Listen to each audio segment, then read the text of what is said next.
Mais d'abord, l'édito international, Vincent Hervouet. Nous allons en Ukraine ce matin. Les hommes, jusque-là, pour la guerre, étaient mobilisés de 27 à 60 ans. L'âge minimum vient de passer à 25 ans.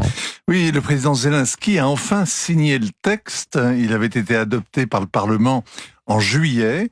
9 mois de réflexion pour une mesure aussi modeste qu'il hésite à assumer.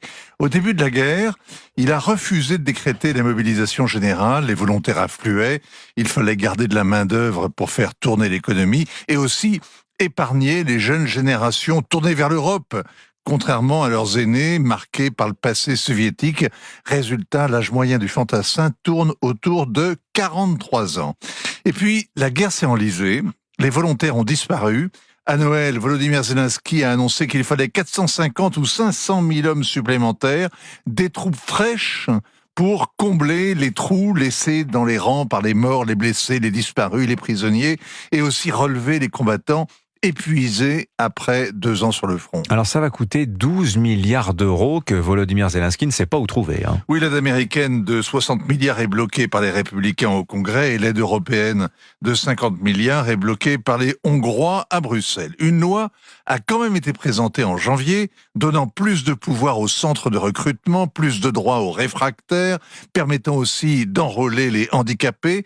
En échange, le service durait 3 ans alors qu'il est aujourd'hui illimité. Chaque article a été longuement contesté et le tout finalement déclaré inconstitutionnel, soulagement général.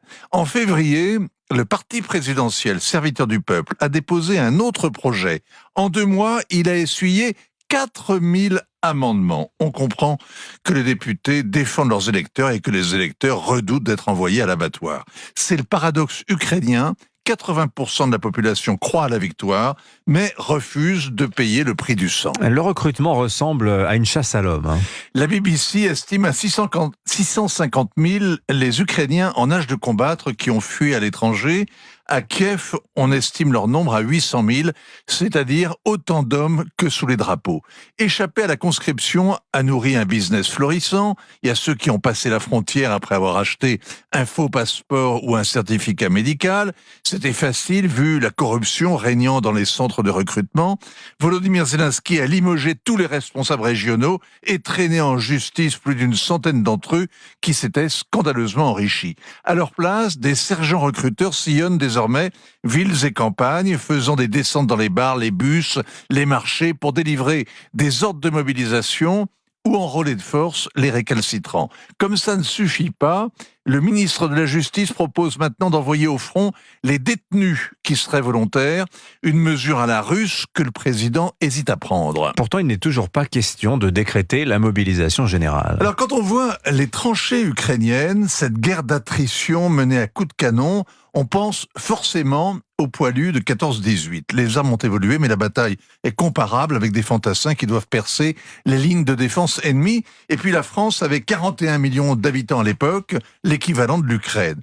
En 1914, tous les Français de plus de 19 ans ont été mobilisés. L'armée a aligné 3 850 000 hommes pour tenir tête aux Allemands qui approchaient de Paris. Pendant 4 ans, il en est tombé 900 par jour, une boucherie héroïque. Plus de 8 millions de Français ont fait la guerre. En Ukraine, eh bien, ils sont 10 fois moins. L'Ukraine manque d'armes, on le sait, d'argent, de soldats, mais visiblement, il lui manque autre chose pour faire la guerre aux voisins plus puissants qui l'a envahi. L'Ukraine, en fait, c'est le contraire d'Israël. Signature Europe 1, Vincent Hervouet. Merci Vincent. Il est 7h46.